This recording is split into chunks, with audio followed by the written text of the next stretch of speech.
সুপ্রিয় দর্শক, আসসালামু আলাইকুম। আপনাদের সবাইকে স্বাগত জানাচ্ছি। এখনকার আলোচনা আপনাদের সঙ্গে আছি আমি সিরাজুল ইসলাম। দর্শক, আজ পবিত্র শুক্রবার, জুমার দিন। আপনাদের সবাইকে জুম্মা মুবারক। দর্শক, গত 24 ঘন্টার ভেতরে অনেক পরিবর্তন ঘটে গেল।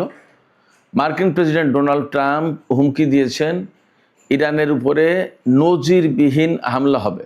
তিনি বলেছেন আমেরিকা এত বড় হামলা চালাবে যা এর আগে কখনো করেনি। এপাশে ইরান বলেছে যে কোনো পরিস্থিতি মোকাবেলার জন্য তারা প্রস্তুত এবং ব্রিটেনকে হুঁশিয়ারি উচ্চারণ করে বলেছে আমেরিকাকে যুদ্ধে সহযোগিতা করলে পরিণতি ভোগ করতে হবে। এই হুমকি পাল্টা হুমকির ভেতরে ইসরায়েলের বিভিন্ন শহরের মেয়ররা সরকারি যে বোম শেল্টার আছে সেগুলো খুলে দেওয়ার কথা ঘোষণা করেছেন। তাহলে এখান থেকে কি ইঙ্গিত মিলছে ইসরায়েল নতুন সংঘাতে জড়িয়ে যাবে? এর চেয়েও বড় ইঙ্গিত কি এমনটি যে পুরো মধ্যপ্রাচ্য ভয়াবহ যুদ্ধের ভেতরে আবার পড়তে যাচ্ছে? এই অবস্থায় ইরাকের প্রধানমন্ত্রী এসেছিলেন ইরানে। আমেরিকার পক্ষ থেকে দেয়া যুদ্ধবিরতির প্রস্তাব তুলে ধরেছিলেন ইরানের সামনে, কিন্তু ইরান তা প্রত্যাখ্যান করেছে। এই অবস্থায় আন্তর্জাতিক বাজারে তেলের দাম আকাশচুম্বী হয়ে গেছে। $100 ক্রস করেছে। নতুন করে মারাত্মক অনিশ্চয়তা তৈরি হয়েছে সারা বিশ্বের সামনে। এখন আসলে কি হতে যাচ্ছে? তাহলে কি বিশ্ব অর্থনীতি ভয়ঙ্কর ঝুঁকির মুখে পড়ল আবারও? সুপ্রিয় দর্শক, আমরা এই সমস্ত বিষয় নিয়ে, এর সাথে আরও কিছু ছোটোখাটো বিষয় আছে, যেমন ইরান আমেরিকার হামলা পাল্টা হামলার ঘটনা, কাজাকিস্তান থেকে তেল সরবরাহ মারাত্মকভাবে কমে যাওয়া, কেন কমলো, ইত্যাদি ইত্যাদি নিয়ে আমরা বিস্তারিত আলোচনা করার চেষ্টা করব। আশা করি আলোচনা খুবই ভালো লাগবে এবং আপনারা শেষ পর্যন্ত সঙ্গে থাকবেন।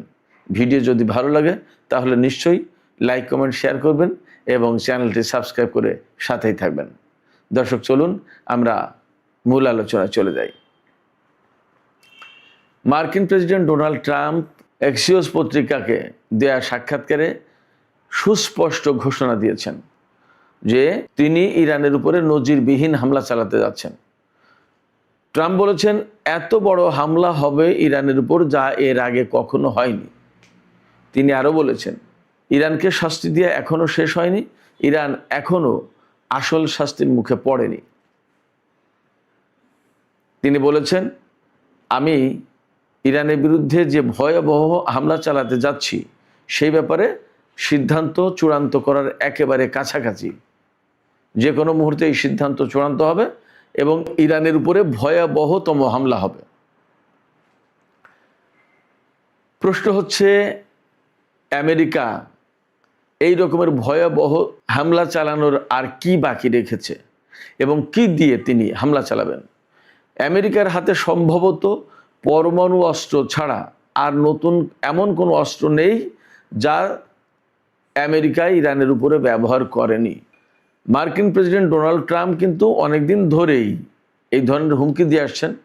পৃথিবীর মানচিত্র থেকে ইরানকে মুছে দেবেন, ইরানি সভ্যতা মুছে দেবেন, ইরানের সমস্ত অবকাঠামো ধ্বংস করে দেবেন।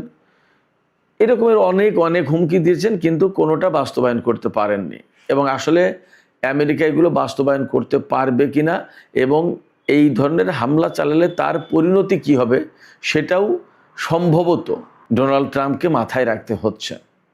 কারণ আমরা এরই মধ্যে বেশ কিছু বিষয় দেখেছি যে বিষয়গুলো বলে দিচ্ছে যে ইরান কমে ছাড়বে না। এখন তার আগে কথা হচ্ছে আমেরিকা আসলে এরকম হামলা আর চালাতে পারে কিনা। আজকেরই খবর, সিবিএস নিউজ, আমেরিকার সিবিএস টেলিভিশন, তারা বলেছে ইরানের বিরুদ্ধে আমেরিকা এত সব দামি দামি গুরুত্বপূর্ণ অস্ত্র ব্যবহার করে ফেলেছে যা প্রায় শেষ পর্যায়ে, কোনোটা শেষ হয়ে গেছে, কোনোটা শেষের পর্যায়ে। এই অবস্থায় ইরান যুদ্ধ কিন্তু শেষ হওয়ার কোনো লক্ষণ দেখা যাচ্ছে না। এমন পরিস্থিতিতে যদি চীন বা রাশিয়ার মতো শক্তির সাথে আমেরিকার যুদ্ধ শুরু হয়, সংঘাতের কোনো প্রশ্ন আসে, তাহলে আমেরিকা ওই দুই শক্তিকে কি দিয়ে মোকাবেলা করবে? কি কি অস্ত্র খুব গুরুত্বপূর্ণ অস্ত্র শেষ হয়ে যাওয়ার কাছাকাছি বা খুব নাজুক অবস্থায়? দেখুন, থার্ড পেট্রিয়ট সিস্টেম, তারপরে আর্মি ট্যাকটিক্যাল মিসাইল যেটা, এরপরে SM-3, SM-6, এরকমের গুরুত্বপূর্ণ সব অস্ত্র, সামরিক সরঞ্জাম এগুলো ধ্বংস হওয়ার কাছাকাছি বা শেষ হয়ে যাচ্ছে। কেন শেষ হয়ে যাচ্ছে খেয়াল করুন, দুইটা কারণে শেষ হচ্ছে। একটা হচ্ছে ইরান এই পর্যন্ত হামলা চালিয়ে আমেরিকার সবচেয়ে গুরুত্বপূর্ণ সামরিক সরঞ্জাম বা প্রতিরক্ষা ব্যবস্থা যা আমেরিকার প্রাণ ভোমরা যা থার্ড এবং পেট্রিয়ট সিস্টেম বহু সংখ্যক ধ্বংস করেছে মধ্যপ্রাচ্যে। এবং আমরা জানি সেই 40 দিনের যুদ্ধের সময় প্রথম দিকেই দক্ষিণ কোরিয়া থেকে থার্ড টেনে আনতে বাধ্য হয়েছে। তার মানে কি মধ্যপ্রাচ্যে যে তাদের যে থার্ড এবং পেট্রিয়ট এগুলো সব ধ্বংস করে দিয়েছে। এরপরে সাম্প্রতিক সময়ে আর্মি ট্যাকটিক্যাল মিসাইল যেটা হাইমার্স সিস্টেম যেটা, এটা তো প্রচুর ব্যবহার করছিল কুয়েত থেকে। কুয়েতে প্রতিদিন ইরান হামলা চালাচ্ছে এবং কুয়েতে মার্কিন যে অবস্থা প্রায় ধ্বংসের কাছে, জর্ডানে একই অবস্থা, কাতারের পরিস্থিতি, বাহরাইনের পরিস্থিতি, মানে মধ্যপ্রাচ্যে আমেরিকার অবস্থা অত্যন্ত নাজুক। মধ্যপ্রাচ্যের ঘাঁটিগুলো ব্যবহার করে আমেরিকা এখন ইরানের উপর খুব বেশি বড় কোনো হামলা চালাতে পারবে না, সেই পরিস্থিতি নেই। নট অনলি দ্যাট, IRGCর পক্ষ থেকে আরও একটা গুরুত্বপূর্ণ ঘোষণা দেওয়া হয়েছে। ভারত মহাসাগরে আমেরিকার যে সমস্ত যুদ্ধ জাহাজ মোতায়েন করা আছে, এতদিন ইরানের দক্ষিণ অঞ্চলে বা ইরানের ভিতরে বিভিন্ন সময় এই সমস্ত জাহাজ থেকেই ক্ষেপণাস্ত্র হামলা চালানো হচ্ছিল। IRGC বলছে ভারত মহাসাগরে অবস্থানরত মার্কিন জাহাজগুলোতে ক্ষেপণাস্ত্র শেষ। এখন এই জন্য তারা এই ক্ষেপণাস্ত্র আর ব্যবহার করতে পারছে না। তারা এখন কি করছে, ব্রিটেনের রয়্যাল এয়ারফোর্স ফেয়ারফোর্ড বিমান ঘাঁটি, সেখানে বোমারু বিমান মোতায়েন করেছে, সেখান থেকে ইরানের উপর হামলা চালাবে বা চালাচ্ছে। পরিস্থিতি দেখেন কোথায় গেছে। তার মানে আমেরিকা কিন্তু খুবই নাজুক অবস্থার ভিতরে। এটা আমার কথা না, খোদ মার্কিন গণমাধ্যম CBS নিউজ বলছে। এই অবস্থায় ডোনাল্ড ট্রাম্প এক্সিসের কাছে হুমকি দিচ্ছেন যে ইরানের বিরুদ্ধে তিনি এমন হামলা চালাবেন যে হামলা এর আগে কখনো হয়নি, এবং ইরানকে শাস্তি দিয়ে এখন অনেক বাকি আছে, সব শাস্তি দেওয়া হয়নি। প্রশ্ন হচ্ছে ইরানকে শাস্তি দিতে গিয়ে আমেরিকা নিজেই শাস্তির মুখে পড়ছে কিনা, কারণ পরিস্থিতি আমেরিকার জন্য খুবই সংকটাপন্ন। মধ্যপ্রাচ্যের প্রায় সমস্ত ঘাঁটি শেষ। তাহলে এই পরিস্থিতিতে যা সমস্ত আকার ইঙ্গিত থেকে মিলছে, ইসরায়েলের মেয়ররা বিভিন্ন শহরের বোমা আশ্রয় কেন্দ্র, যখন বোমা মারবে, ক্ষেপণাস্ত্র মারবে ইরান, তখন যাতে লোকজন আশ্রয় কেন্দ্রে যেতে পারে, শেল্টারে যেতে পারে, সেই শেল্টারগুলো খুলে দেওয়ার ঘোষণা দিয়েছে। তার মানে কি? তার মানে হচ্ছে আমেরিকা নিশ্চয়ই ইউরোপের বিভিন্ন ঘাঁটি ব্যবহার করে ইরানের সাথে যুদ্ধে যাচ্ছে, হামলা চালাতে যাচ্ছে, এবং এই হামলায় ইসরায়েল জড়িয়ে পড়বে। এই হামলায় যদি ইসরায়েল জড়িয়ে পড়ে, তাহলে ইরানও ইসরায়েলে হামলা চালাবে, এবং তখন সাধারণ লোকজনকে বাঁচানোর জন্য বোমা শেল্টার খুলে দিতে হবে, এবং দিচ্ছে। এখন এই জায়গায় একটা গুরুত্বপূর্ণ কথা আছে। গুরুত্বপূর্ণ কথা হচ্ছে এই যে ইসরায়েল যদি যুদ্ধে জড়িয়ে যায়, তাহলে এবার পরিস্থিতি আসলে কি দাঁড়াবে। আপনারা সবাই নিশ্চিত থাকতে পারেন, এবার যদি আমেরিকা এবং ইসরায়েল দুইজন একসাথে ইরানের বিরুদ্ধে যুদ্ধ করে, তাহলে সমূহ আশঙ্কা আছে তারা পরমাণু অস্ত্র ব্যবহার করবে, এমন একটা আশঙ্কা আছে। আর যদি পরমাণু অস্ত্র ব্যবহার না করে, তাহলে তারা মরণ কামড় দেওয়ার তো চেষ্টা করবে, কিন্তু ইরান ভয়াবহ রকমের পাল্টা ব্যবস্থা নেবে। সেক্ষেত্রে ইসরায়েল সবচেয়ে বিপদে পড়বে। ইরান কিন্তু আগেই ঘোষণা দিয়ে রেখেছে, ইসরায়েল যদি এই যুদ্ধে জড়ায় আর কখনোই ইরানের উপরে হামলা চালায়, তাহলে ইরান অন্তত 500 খাইবার শেখান হাইপারসনিক ক্ষেপণাস্ত্র ইসরায়েলের উপরে মারবে। এক একটা খাইবার শেখান হাইপারসনিক ক্ষেপণাস্ত্রে 1.5 টন ওয়ারহেড বহন করতে পারে। 500 ক্ষেপণাস্ত্র যদি ইসরায়েলের উপর আঘাত আনে, তাহলে কি পরিস্থিতি দাঁড়াবে আপনারা ভাবুন। এবার খাইবার শেখান ক্ষেপণাস্ত্র যেহেতু হাইপারসনিক, এই হাইপারসনিক ক্ষেপণাস্ত্র ঠেকানোর মতো অবস্থা আমেরিকা ইসরায়েল কারোরই নেই। তাহলে পরিস্থিতি কোথায় যাবে? ইসরায়েলের অস্তিত্ব এবার আসলেই সংকটের মুখে পড়বে। এছাড়া আমেরিকা যদি ইরানের উপর এই রকমের ভয়াবহতম হামলা চালাতে যায় বা চালায়, তাহলে ইরান কি বলছে, ব্রিটিশ ঘাঁটি, বুলগেরিয়ার ঘাঁটি বা ইউরোপের কোনো কোনো দেশের ঘাঁটি ব্যবহার করবে। ইরান সরাসরি বুলগেরিয়া এবং ব্রিটেনকে, লন্ডন সরকারকে পরিষ্কার করে হুঁশিয়ারি উচ্চারণ করেছে, সুস্পষ্টভাবে বলে দিয়েছে যে তোমাদের ঘাঁটি ব্যবহার করে যদি ইরানের বিরুদ্ধে আমেরিকা হামলা চালায় তাহলে তোমাদের বিরুদ্ধে ব্যবস্থা নেওয়া হবে। ইরান পরিষ্কার করে বলেছে যে দেশ থেকে ইরানের উপরে হামলা চালাবে আমেরিকা, সেই দেশের বিরুদ্ধে ব্যবস্থা নেওয়া হবে, ধরে নেওয়া হবে ওই দেশ আমেরিকাকে যুদ্ধে সহযোগিতা করছে এবং ওই দেশ আমেরিকার পার্টনার, তার উপরে হামলা চালানো হবে। ব্রিটেন যদি এই কাজ করে তাহলে ইরান কি দিয়ে হামলা চালাবে? আমি গতকালকের ভিডিওতেও সম্ভবত বলেছি যে ইরান খুব অল্প 2-4 দিনের ভেতরেই 5,500 কিলোমিটার পাল্লার ক্ষেপণাস্ত্র পরীক্ষা করেছে। এবং আমি বুঝতে পারছি, আমি আগেই বলেছি এই কারণে যে এই ক্ষেপণাস্ত্র ব্যবহার করার প্রয়োজন হবে ব্রিটেনের বিরুদ্ধে। ব্রিটেনের যে নতুন সরকার, নতুন প্রধানমন্ত্রী, তিনি সম্ভবত ডোনাল্ড ট্রাম্পকে হেল্প করবেন। ডোনাল্ড ট্রাম্পকে যদি তিনি হেল্প করেন তাহলে অবধারিতভাবে ব্রিটেনের বিরুদ্ধে ইরানকে যুদ্ধে জড়িয়ে যেতে হবে। যদি তাই হয় তাহলে দূরপাল্লার ক্ষেপণাস্ত্রের প্রয়োজন আছে, সেই ব্যবস্থাই হয়তো ইরান করে ফেলল। এবং শুধু তাই না, দিয়াগো গার্সিয়া ঘাঁটি থেকে হামলা চালাতে পারে। ব্রিটিশ ঘাঁটি, এটা ব্রিটিশের অধীনে, বাট সেখানে আমেরিকার ব্যাপক উপস্থিতি। এই ঘাঁটি যদি ব্যবহার করে তাহলে ইরান সেখানে হামলা চালাবে, তখন তার দূরপাল্লার ক্ষেপণাস্ত্র প্রয়োজন হবে, সেটার ব্যবস্থা করলো। এছাড়া ইরানের হাতে হাইড্রোজেন বোমা এবং 14,000 কিলোমিটার পাল্লার ক্ষেপণাস্ত্র আছে, এই সমস্ত খবর কিন্তু আগেই বের হয়েছে। অতএব ইরান ভালোভাবেই প্রস্তুত আছে। নট অনলি দ্যাট, এই জায়গায় প্রশ্ন এসে যাবে, ব্রিটেন যদি আমেরিকাকে সাহায্য করে, বুলগেরিয়া যদি আমেরিকাকে হামলা চালানোর জন্য সাহায্য করে বিমান ঘাঁটি দিয়ে, তাহলে ইরানকে এই সমস্ত দেশে হামলা চালাতে হবে বা চালাবে। যদি তাই চালায় তাহলে নেটো দেশগুলো জড়িয়ে যাচ্ছে কিনা সেই আশঙ্কা ব্যাপক। এই জায়গা থেকেই কিন্তু এই আশঙ্কা আসছে যে তাহলে রাশিয়া এবং চীন এই যুদ্ধে জড়িয়ে যেতে পারে কিনা। এরই মধ্যে কিন্তু আমেরিকা কঠিনভাবে রাশিয়ার বিরুদ্ধে অভিযোগ তুলেছে যে মধ্যপ্রাচ্যের সিআইএর ঘাঁটিগুলো যে ইরান ধ্বংস করে দিয়েছে। ইরান এত এত radar system, early warning system, এত এত বিমান ধ্বংস করলো, ঘাঁটি ধ্বংস করলো, একদম পিন পয়েন্ট অ্যাকুরেসিতে হামলা চালাচ্ছে। কিভাবে করছে? এটা কি ইরানের প্রযুক্তি, ইরানের সক্ষমতা, নাকি রাশিয়া গোয়েন্দা তথ্য দিয়ে, স্যাটেলাইট দিয়ে এবং সিস্টেম দিয়ে তাকে এই হেল্প করছে? আমেরিকা বারবার অভিযোগ করছে, খুব স্ট্রংলি অভিযোগ করছে যে রাশিয়া দিচ্ছে এবং এ ব্যাপারে তদন্ত হচ্ছে। যদি তাই হয় তাহলে কি হবে? এবং আপনাদেরকে আমি আর একটা কথা বলে রাখি, ইউরোপের যে সমস্ত দেশের সাথে রাশিয়ার শত্রুতা, তার ভিতরে সবচেয়ে কড়া শত্রুতা, বেশি শত্রুতা হচ্ছে ব্রিটেনের সাথে। এবং রাশিয়া বারবার অভিযোগ করে আসে এই ইউক্রেন যুদ্ধে ব্রিটেন ইউক্রেনকে শুধু গোয়েন্দা তথ্য, অস্ত্র দিয়ে না, সরাসরি ইউক্রেনের মাটিতে ব্রিটিশ সেনারা অংশ নিচ্ছে রাশিয়ার বিরুদ্ধে যুদ্ধে। অর্থাৎ ব্রিটিশ সেনারা রাশিয়ার বিরুদ্ধে যুদ্ধ করছে, রাশিয়া এইরকম অভিযোগ করে আসছে বহুদিন থেকে।